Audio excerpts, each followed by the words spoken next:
What month is it? Fucking December? Holy shit. Man. 9 months in quarantine, 9 months of COVID. I'm losing my fucking mind. You guys. Anyway. Hey guys, what the fuck is up, you guys? My name is eManDan642, and right off the bat, I'm gonna say it. I like this movie. Yeah, I know. I'm not saying this movie is necessarily that good. All I'm saying is I enjoy it. I said I enjoyed Attack of the Clones, ironically, in that review, but this movie, at least some of it, I genuinely enjoy. Some of it. If I was being completely objective, this movie isn't good, but it's not really bad either. It's in the middle for me. My reviews are not objective though. You can't really review stuff completely objectively. We as humans are subjective beings. All I'm trying to say is, I like this movie. Now, there's a lot wrong with it. A lot. I know this movie has an abundance of fans who think this is the greatest movie in the series, but no, it's far, far from it. The funny thing is, this is my favorite movie aside from the original trilogy, but there is a big difference between this movie and the original trilogy. Overall, this movie is miles ahead of the previous two movies, but it still has a majority of the same issues from those two. This movie is a lot more tolerable and memorable though. This movie does have a lot of memes and jokes about it. Yes, the memes and the scenes that contain the memes are ironically funny, but this movie just has its own charm, I guess, that I just like. Now, also, this movie had the potential to be amazing. What? Get the fuck out, Bobby! Get out! Like, imagine if this movie was made by the Clone Wars team. Holy shit, this movie could be up there with the original trilogy. I'm gonna try and not praise the Clone Wars for 20 minutes straight because I surely can and eventually will do that, but not in this video.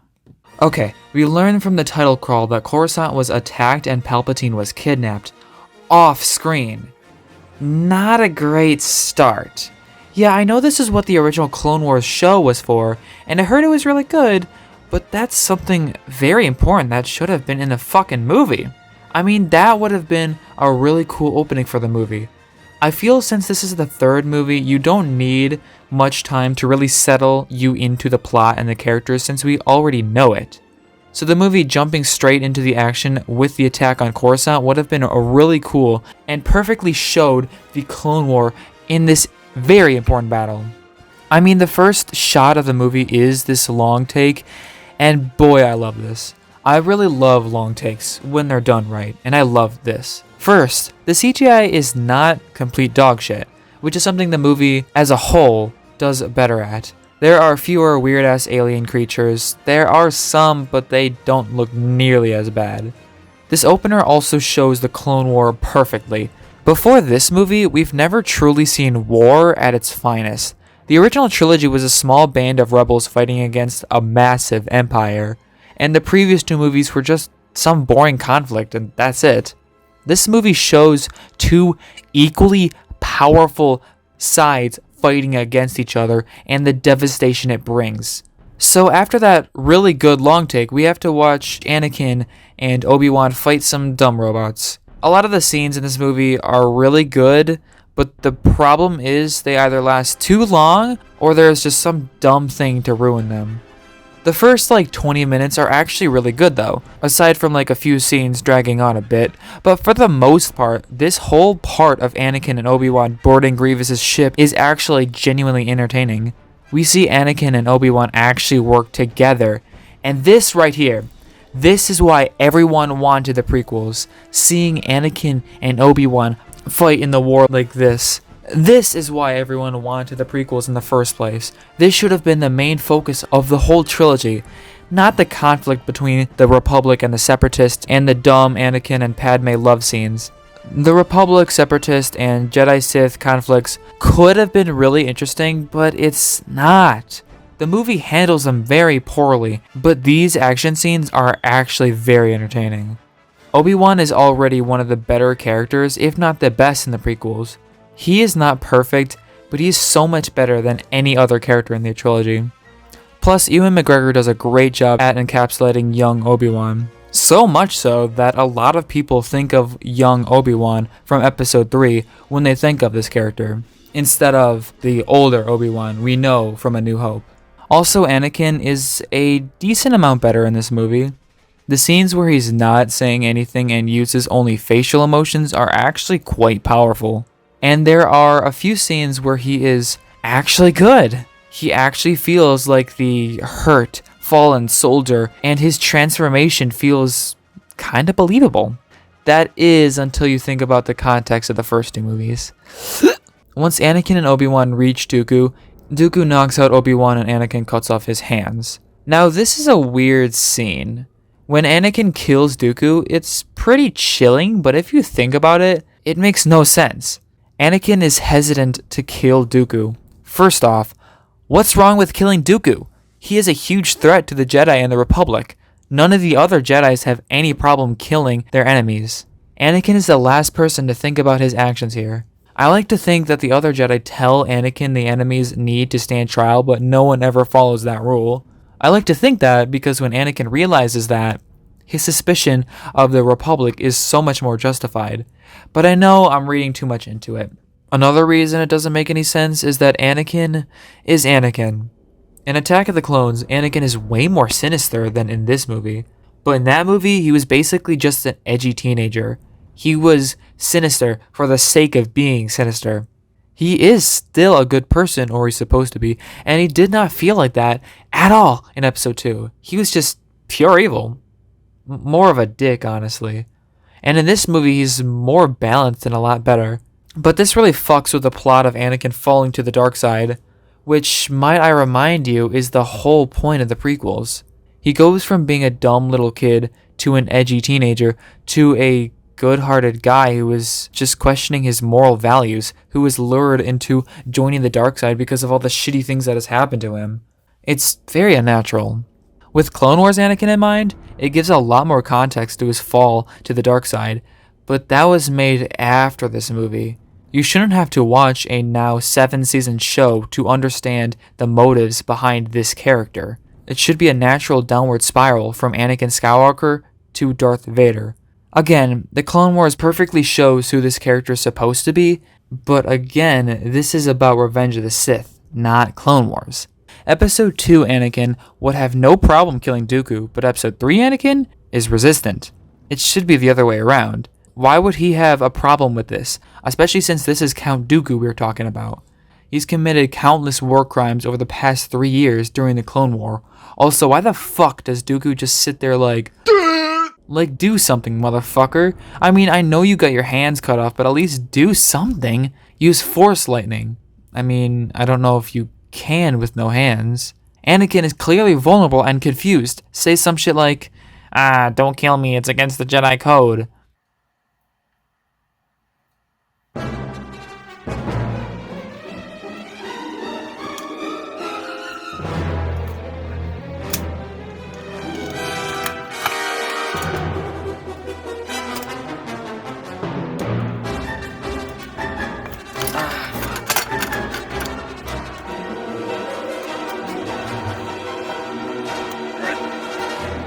Yeah.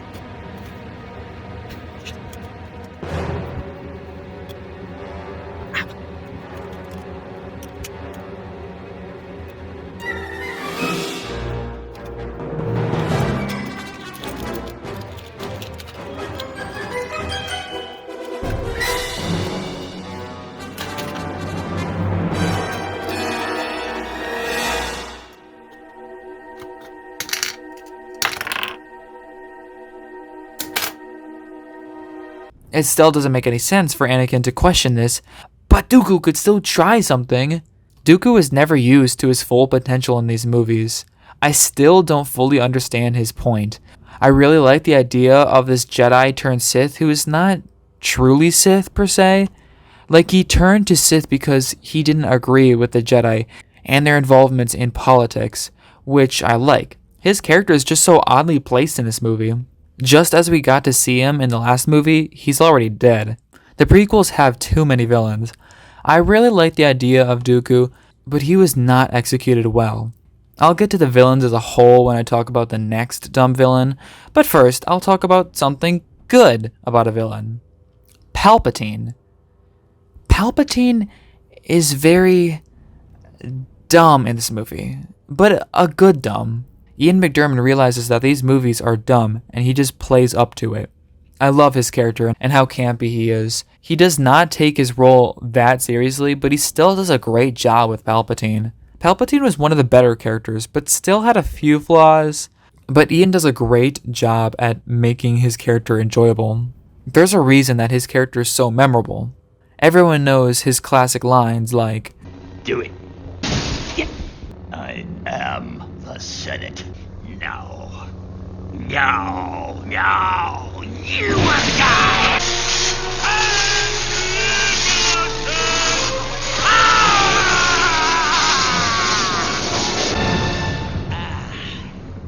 It's so amazing. Yet he still makes his character very intimidating and evil. After the fight with Dooku, Anakin saves Palpatine and Obi-Wan, which it was good. And they pursue General Grievous. Still, this part is very entertaining. Some of the dialogue is dumb, but the stuff between Anakin and Obi-Wan is not that bad. Grievous gets away and they crash land the ship. The only problem with this opener for the movie is that it ends. And that is the end to the entertaining parts of this film. The next chunk of this movie is just people talking and walking. Again, it was the same with episode 1 and 2. People talking and walking. It's so fucking boring. The dialogue is not much better than before. The love scenes are just as bad though. Anakin and Obi-Wan split up, which is so disappointing because the beginning of this movie was the most entertaining part of the entire trilogy. But of course, they just had to take that away. I mean, if you're looking for good Anakin and Obi-Wan stuff, go watch Clone Wars. Some stuff happens and Anakin is accepted on the Jedi Council, but he is not granted the rank of Master, which has never been done before. Which, in the context of only these films, it's like, okay, Anakin is a good Jedi, yeah, but he didn't really do that much to be given the rank of Master. But if you watch Clone Wars, I'm really sorry for bringing up Clone Wars so much. It proves how many flaws are in this movie. In the Clone Wars, Anakin risked his life many, many times in effort to the war, but that's not in these movies. So him being mad about not being granted Master, it's not warranted. Okay, so Obi-Wan goes off to kill Grievous. I was never really that big of a fan of Grievous. I mean, he's really cool, but that's it. He doesn't really have much substance. He felt like he was only there to sell toys and to be entertaining. The fight between Obi-Wan and Grievous is too long and not that interesting. So he kills Grievous and whoop-de-doo. I don't care. Spoilers now. Even though I'm sure everyone already knows what's going to happen. So in the second half, Anakin realizes that Palpatine is the Sith Lord they've been looking for. I think the second half is actually somewhat interesting. It has its problems, a lot of them, but I think some scenes are actually good. The major problem when everyone finds out is that no one cares. Everyone acts so nonchalant about it. It's like this is a major revolution and it can change the events of history here. But everyone's like, alright, let's go take care of this very casually and not show much emotion, even though this event can change history right here. There are good, slower scenes though.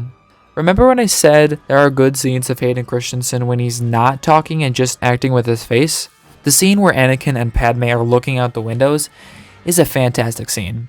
You can truly see the pain and suffering in Anakin's face. You can see how hard it is for him to make the decision whether to give up everything and save Padme or not. But this is the only scene like this.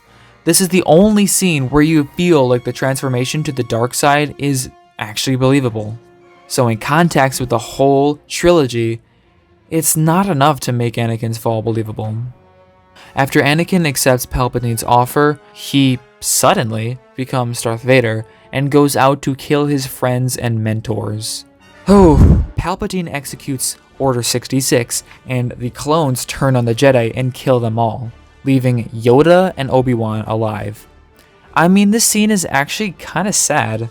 It's sad to watch all the clones turn on all the Jedi who trusted them. But it doesn't make sense that no one, besides the characters that the movie needed alive, survived. The Jedi Council are very powerful, and surely they could take on the clones. I mean, at least a few more Jedi could have survived. Anyway, Anakin goes out to Mustafar, and Padme and Obi-Wan follows him. Now, the fight between Anakin and Obi-Wan is really good in my opinion, but it's so long. The second half of the fight is the good part. It's really tense and powerful. The dialogue is mostly good, aside from a few dumb Anakin lines. It is pretty sad to see when Obi-Wan leaves Anakin to die. He doesn't want to kill him, but he can't save him either. Seeing Anakin being burned alive near death is really irking. Again, like all the good scenes from this movie, in context, it's less good, but the actual scene is good in my opinion. At the same time, we get a fight scene between Yoda and Palpatine. Like I stated in the Attack of the Clones review, seeing Yoda fighting feels wrong. But this fight is different because it's Yoda's only option at this point. It's still not natural though. The fight is good up until Yoda just leaves without even trying. I mean, this is fucking Yoda. He's not the person to just give up like this. Padme then gives birth to Luke and Leia and fucking dies for no reason. Everyone knows about Padme dying because she lost the will to live. I mean, I know she had to die sometime because she wasn't in A New Hope, but just dying because she lost the will to live is so dumb. Yoda then goes into hiding to Dagobah, and Obi-Wan to Tatooine. Why the fuck did they just stop trying to overthrow Palpatine? There are 19 years in between this movie and A New Hope. Couldn't they have done something in between these two movies? Like, 19 years is a long time for them to just do nothing and let Palpatine take over. The movie could have left a few plot points open-ended, but no. The movie just ends perfectly to line up with A New Hope. I may like this movie a lot more than the other two, but it still has its numerous problems. The story is still weak, the characters are dumb, the pacing is bad, and most importantly, Anakin's turn to the dark side, which, again, is the whole point of this trilogy, was not believable. Why the fuck is my hair like that? With all that said, I like this movie. A bit. This movie has a few redeeming qualities. The opening scene is still very good. Anakin feels like a looming dark presence. And a few scenes are actually genuinely good. I'm gonna give Star Wars Episode 3, Revenge of the Sith, a 6 out of 10. It's okay. Not a great movie, but worth it if you're a Star Wars fan. This movie may have its many problems, but in my opinion, it's nowhere near as bad as the sequels. Also, I'm recording this I think what's today, December 7th? Yeah, I'm recording it on December 7th, but this video was supposed to come out on Christmas. So, Merry Christmas. This has been Star Wars Episode 3, Attack of the Clones. Fuck you.